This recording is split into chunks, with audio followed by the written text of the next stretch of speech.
মা আমিনা চোখের পানি ছেড়ে দিয়ে বলে, সন্তান, তোমার আব্বু তোমার জন্মের আগে ইন্তেকাল করেছে।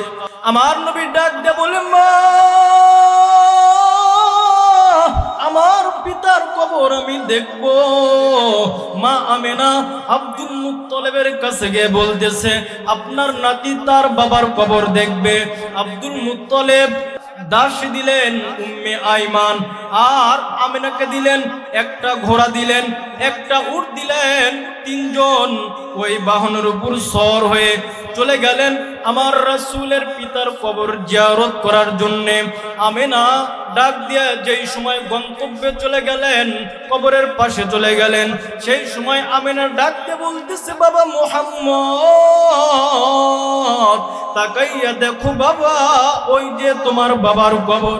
আমার নবী উট থেকে নেমে বাবার কবরের উপর পড়ে গেছে, কবরকে হাতাইতেছে, কবরের উপর রাসূল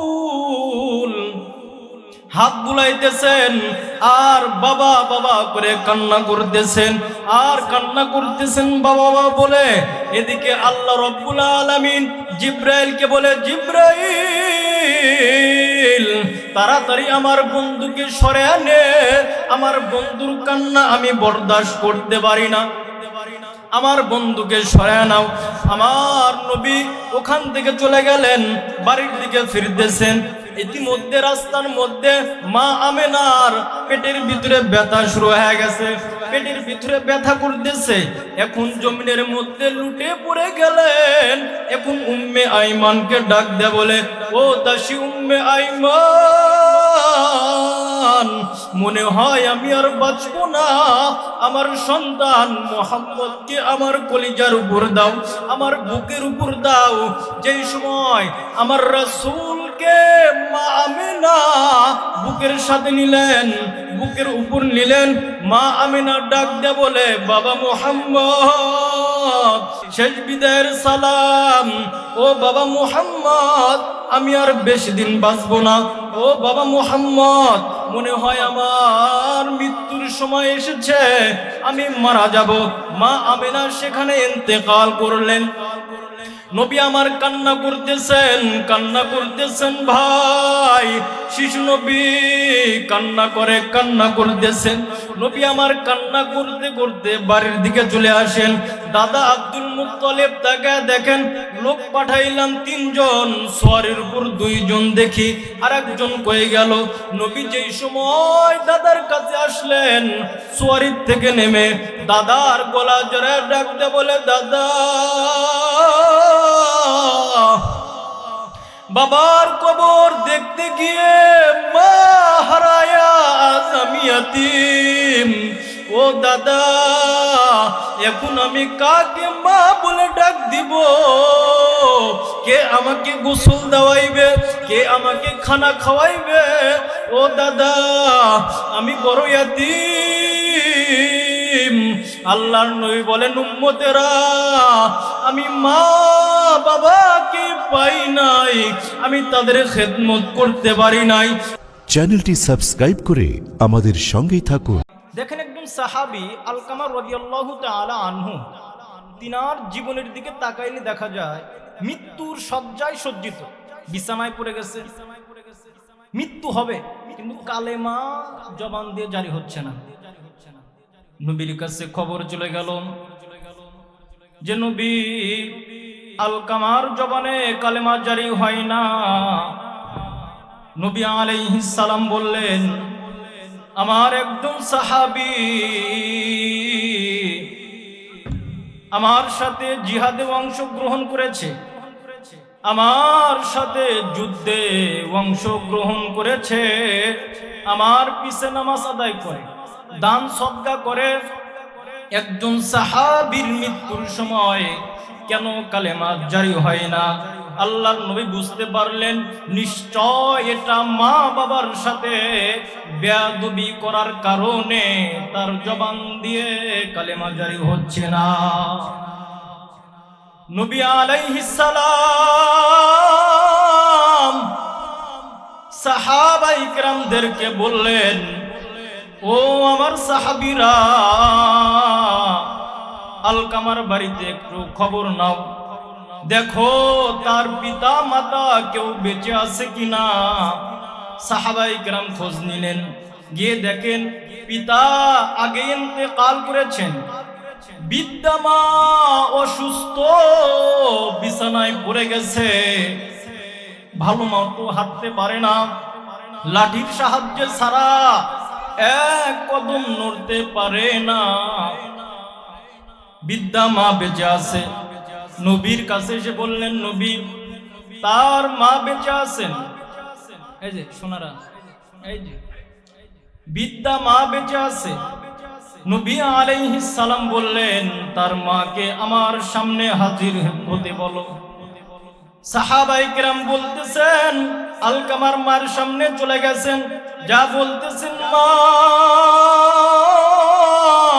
আল্লাহর নবী আপনাকে ডেকেছেন, নবীর সাথে আপনার সাক্ষাৎ করতে হবে। বৃদ্ধ মহিলা লাঠির সাহায্য ছাড়া হাঁটতে পারে না, কষ্ট করে করে করে করে রাসূলের দরবারে হাজির হইয়া গেছে। রাসূলের দরবারে হাজির হয়েছে, রাসূলকে বলতেছেন, নবী আপনি কি আমাকে ডেকেছেন? আল্লাহর নবী বলতেছেন, মা আপনার সন্তান আলকামা আজকে মৃত্যুর শয্যায় সে পড়ে আছে, মৃত্যুর শয্যায় পড়ে আছে, জবান দিয়ে কালেমা জারি হয় না। ও মা আপনার কাছে একটা কথা আমি জিজ্ঞেস করতে চাই, আপনার আলকামা আপনার সন্তান আপনার সাথে কোনোদিন কি বেয়াদবি করেছে? এই কথা যেই সময় নবী বলেছেন, আলকামার মা চোখের পানি ছেড়ে কান্দে আর বলেন, নবী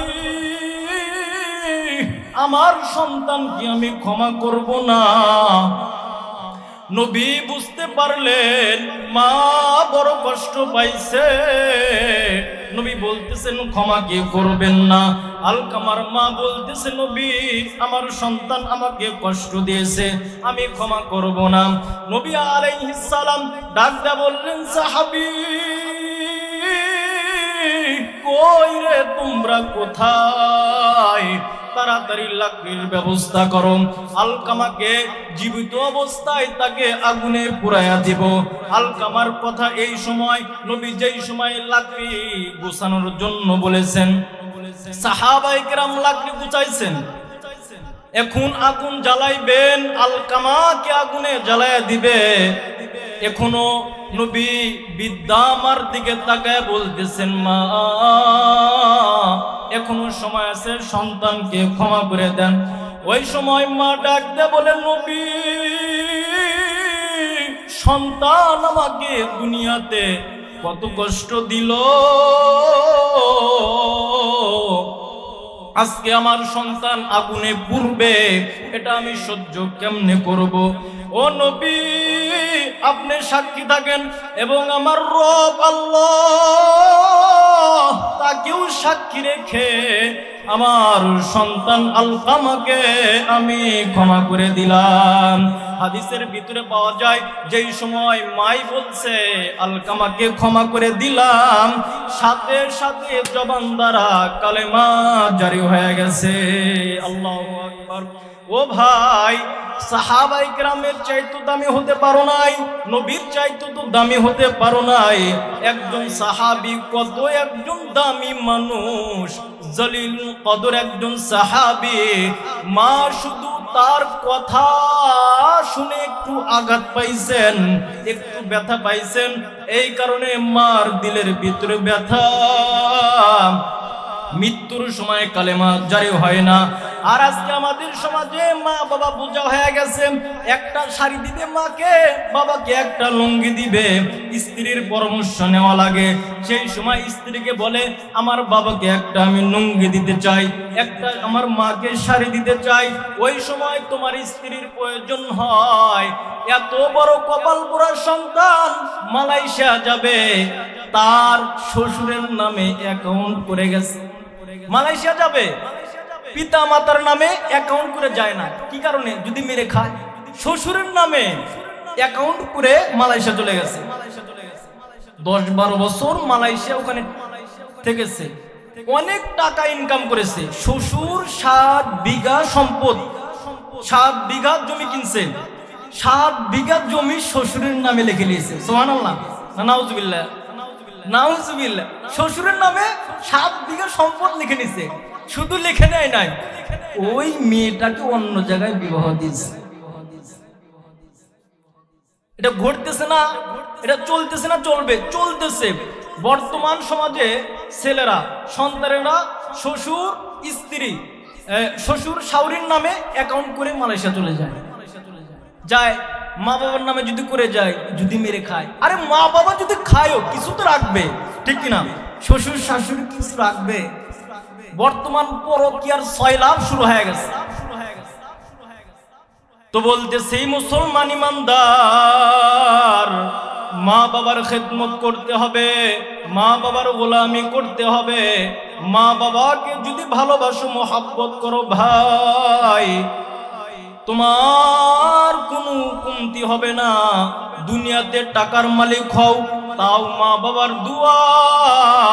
তুমি সম্পদ ওয়ালা হও, তাও মা বাবার দোয়া। যাদের মা বাবা বেঁচে আছে, মা বাবাকে কদর করো, মা বাবার খেদমত করো। মা বাবাকে খুশি করতে লক্ষ টাকা দিতে হয় না, স্বর্ণের অলংকার দিতে হয় না, দামি পাঞ্জাবি দিতে হয় না, দামি গাড়ি দিতে হয় না। মাকে খুশি করতে চাইলে স্বর্ণ দেওয়া লাগে না। মা বাবার সাথে সুন্দর ব্যবহার করলে মা খুশি হয়, বাবার সাথে সুন্দর করে কথা বললে খুশি হয়। সমাজের ভিতরে অনেক আছে মুরব্বীরা আমাদের কাছে এসে বলে, হুজুর কত কষ্টের মধ্যে আছি। বলে কি কষ্ট? বলে ছেলে সন্তান আমাদের দেখতে পারে না, ছেলে সন্তান আমাদেরকে বোঝা মনে করে। যেই সময় কামাই করতে পেরেছি ওই সময় সন্তানরা আমাকে ভালোবাসতো, এখন বৃদ্ধ হয়ে গেছি, শরীরে শক্তি নাই, হাঁটতে পারি না, চোখে ভালো মতো দেখি না, এখন আমাকে ভালোভাবে দেখতে পারে না, আমাকে একটু খাইতেও দেয় না, আমাকে একটু ঘুমাইতেও দেয় না, সর্বদাই গালমন্দ করে। ওই সমস্ত যুবক ভাইদেরকে বলবো, তুমি কিন্তু একদিন পিতা হইবা। ওই সমস্ত পুত্র বৌদেরকে বলবো, ওই সমস্ত আমার মা বোনদেরকে বলবো, আজকে শ্বশুর শাশুড়ির সাথে ভালো ব্যবহার করো না। সমাজ এমন হয়ে গেছে, শ্বশুর এবং তার এই পুত্র বউকে ছাড় দেয় না, আবার পুত্র বউ শাশুড়িকে একটু ছাড় দেয় না, জামাই তার শ্বশুরকে ছাড় দেয় না, স্ত্রী তার শ্বশুরকে ছাড় দেয় না, ভাই ভাইকে ছাড় দেয় না, বন্ধু বন্ধুকে ছাড় দেয় না, পিতা মাতা তার সন্তানকে ছাড় দেয় না, আবার সন্তান পিতা মাতাকে ছাড় দেয় না। এটা এমন ভাবে সমাজের ভিতরে সরে গেছে, যদি একটু ছাড় দিতে মা, পুত্র বধূকে যদি একটু ছাড় দিতা, নিজের মেয়ের মতো করে দেখতা। আবার যদি পুত্র বধূ যিনারা আছেন, যিনারা বোনেরা আছেন, আপনারা যদি আপনাদের শাশুড়ির সাথে যদি ভালো ব্যবহার করতেন, নিজের মার মতো আচরণ করতেন, যদি করো মা, তুমি কিন্তু একদিন পুত্রবধূ হয়েছ, তুমি আর সন্তান যদি আল্লাহ তাআলা কোনো দিন দান করে, তোমার সাথেও ভালো ব্যবহার করবে। আল্লাহর রাসূল বলতেছেন, উম্মতেরা যে দুনিয়াতে যেইভাবে মুআমালাত মুআশারাত করবা, যেই রকম তুমি তোমার পিতামাতার সাথে করবা, ঠিক কপালে যদি সন্তান থাকে, মনে রাখ, মনে রাখ, আজকে পিতামাতাকে দেখতে পারো না, তাদেরকে ভাত দাও না, তাদেরকে তোমার কাছে বেশি বেশি লাগে। তোমার যদি সন্তান হয়, তোমার সন্তান শুধু ভাত না, গলায় ছুরি পর্যন্ত ধরবে, ঠিক কিনা? ছুরি পর্যন্ত ধরবে। নিজের পিতাকে দেখতে ভালো লাগে না, মাকে আর ভালো লাগে না, কি কয় ক্যাটর ক্যাটর করে, বয়স হয়ে গেছে তো, এখন কাজ করতে পারে না, টাকা কামাইতে পারে না, এখন ক্যাটর ক্যাটর মনে হয়। ও মুসলমান, মা বাবা এমন একটা সম্পদ, মা বাবার গোলামি করো, মা বাবার খেদমত করো, আমার নবী কিন্তু ইয়াতীম। নবী আমার পিতা মাতাকে কি পরিমাণ মহব্বত করতে বলেছেন। নবী আমার ছোট্ট বেলায় বিকেল বেলায় সন্তানরা খেলতেছে, ছেলেরা খেলতেছে, নবী খেলার মাঠে চলে গেছেন। ওখানে নবীর দিলের ভিতরে খেলার কোনো চাহিদা নাই, কারণ আল্লাহ রাব্বুল আলামিন একাধিকবার রাসূলের সিনা চাক করেছেন, দুনিয়ার মহব্বত বের করে দিয়েছেন। রাসূল আমার ছোট্ট বেলায় বাচ্চারা খেলাধুলা করে, ওখানে রাসূল চুপ করে বসে আছে। সন্ধ্যা হয়ে গেছে, সকলের পিতা, সকল সন্তানের পিতারা তার সন্তানকে নেওয়ার জন্য এসেছে। এখন মা আমেনা ঘরের দিকে তাকাইয়া দেখে আমার মুহাম্মদ নাই, ঘর থেকে বের হইয়া গেছে। লোকজনকে বলতেছে আমার মুহাম্মদকে দেখছো? বলে মুহাম্মদ নামে কাউকে চিনি না। আমেনা দৌড়াইতেছে, কই গেল আমার কলিজার টুকরা সন্তান। খুঁজতেছে খুঁজতেছে, সামনে বলতেছে আমার সন্তান মুহাম্মদকে পাই না। বলতেছে খেলার মাঠের সাইডে এক পাশে দেখলাম ছোট্ট একটা বাচ্চা কান্না করতেছে।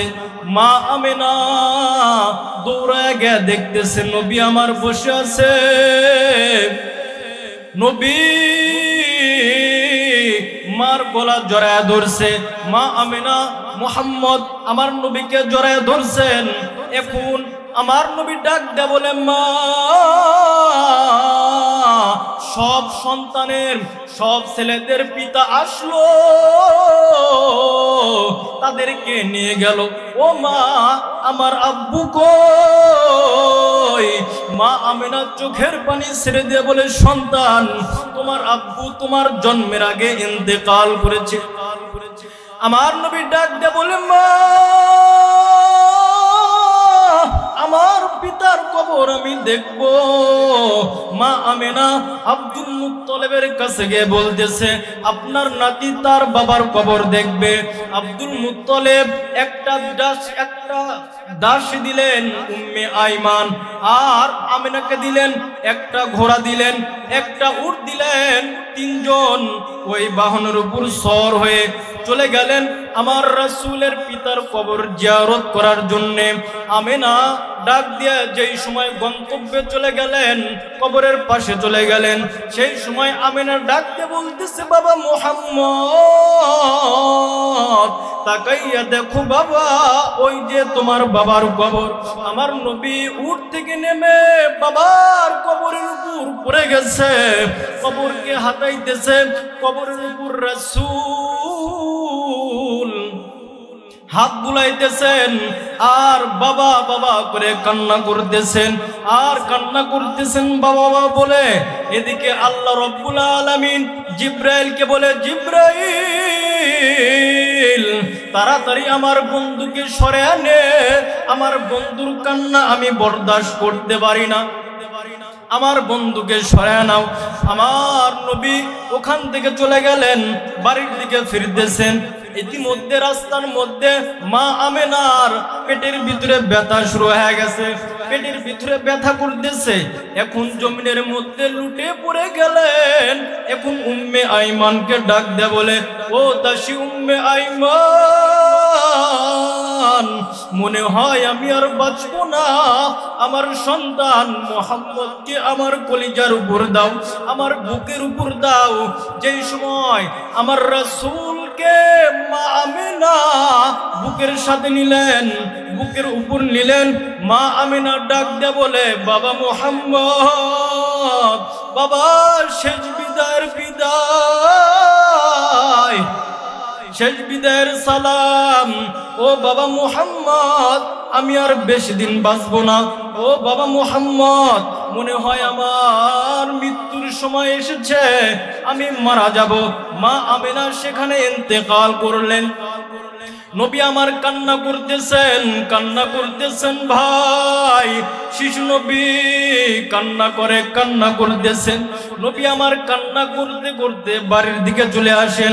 দাদা আব্দুল মুত্তালিব তাকে দেখেন লোক পাঠাইলাম 3 জন, সওয়ারির উপর 2 জন দেখি আর একজন কই গেল। নবী যেই সময় দাদার কাছে আসলেন, সওয়ারির থেকে নেমে দাদার গলা জড়ে ডাকতে বলে, দাদা বাবার কবর দেখতে গিয়ে মা হারায়া আজ আমি ইয়াতীম। ও দাদা, এখন আমি কাকে মা বলে ডাক দিব? কে আমাকে গোসল দেওয়াইবে?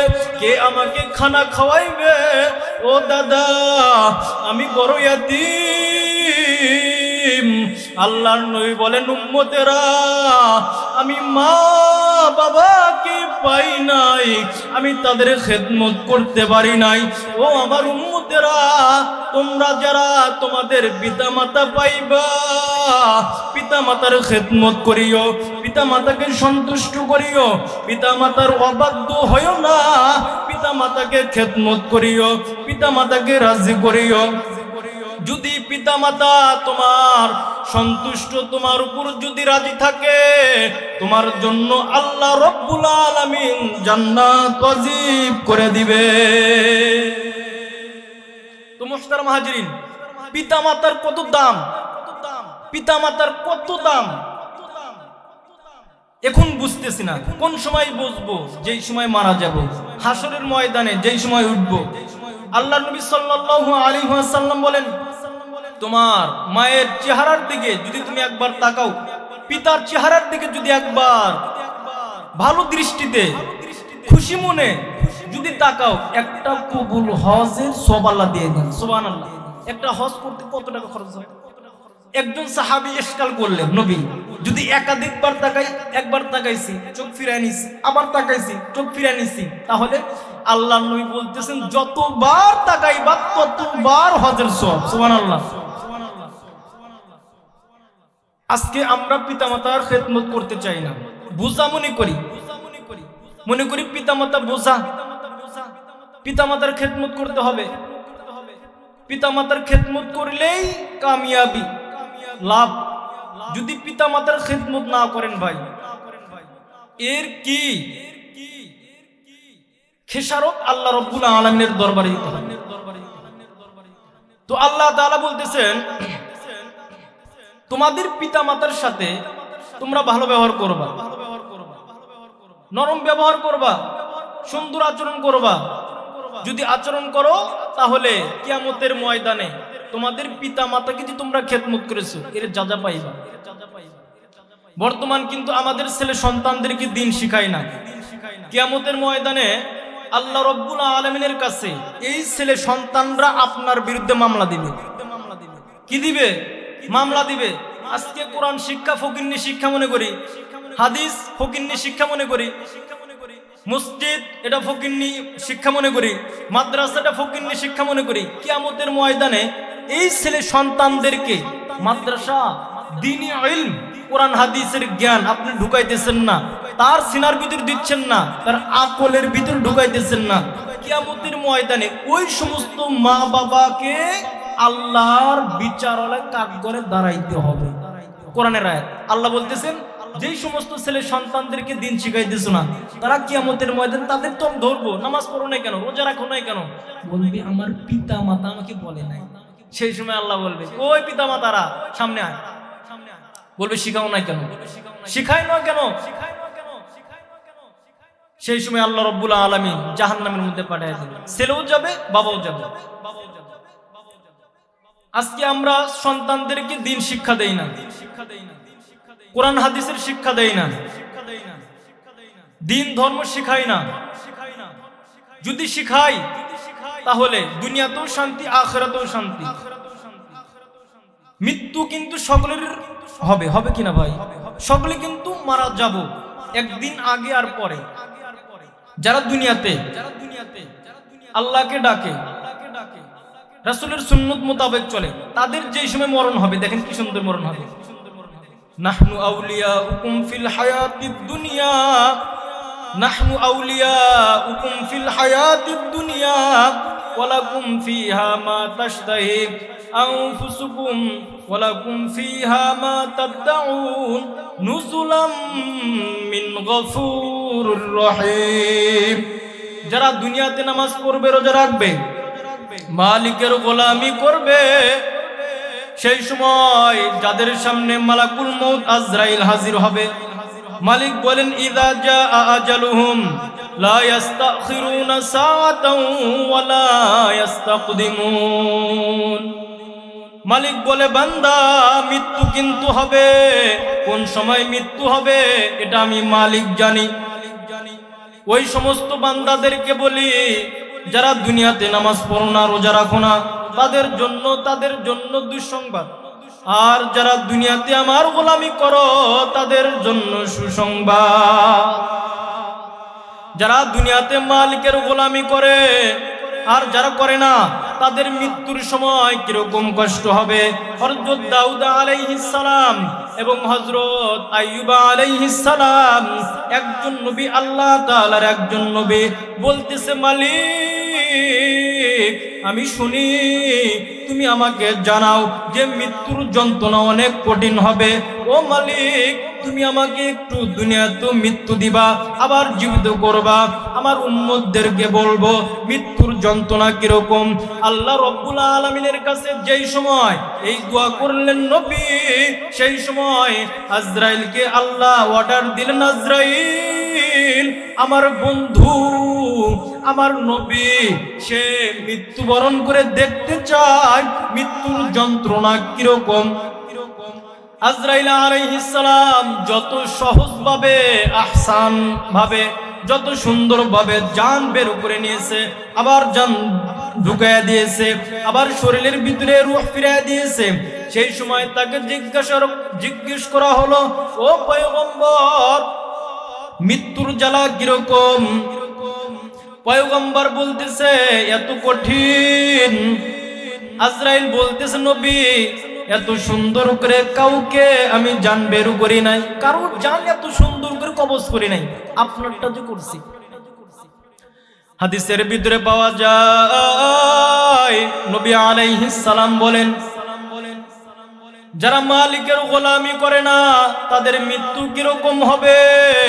নবী বলেন তোমরা শোনো, যারা বেনামাজি আছে, যারা বেরোজগারি আছে, যারা হারামখোর, সুদখোর, বেপরদা, জিনাকার, মদখোর, জুয়াখোর, ফেন্সিডিলখোর, যারা ইয়াবাখোর, যারা এগুলোর ভিতরে লিপ্ত আছে তাদের মৃত্যুর যন্ত্রণা কিরকম তোমরা শোনো। জীবতে একটা বকরিকে, একটা ছাগলকে গাছের সাথে ঝুলাইয়া যদি তার তাজা চামড়া খোলা হয়, যে পরিমাণ একটা বকরির কষ্ট হবে, ঠিক একজন নাফরমান, বেনামাজি, সুদখোর, ঘুষখোর, হারামখোর, বেনামাজি, মিথ্যাবাদী, তার মৃত্যুর যন্ত্রণা তার চাইতে কঠিন। ও ভাই মৃত্যু কিন্তু সকলের হবে, আর যারা বেনামাজি হবে না, যারা আল্লাহ ওয়ালা হবে, মসজিদ ভক্ত হবে, ওলামায়ে উম্মত ভক্ত হবে, দিনদার হবে, পরহেজগার হবে, মুত্তাকিন হবে, 5 ওয়াক্ত নামাজ আদায় করবে, রোজা রাখবে, দান করবে, তাদের মৃত্যুর সময় আজরাইল আলাইহিস সালাম এত সুন্দর করে জান বের করবে।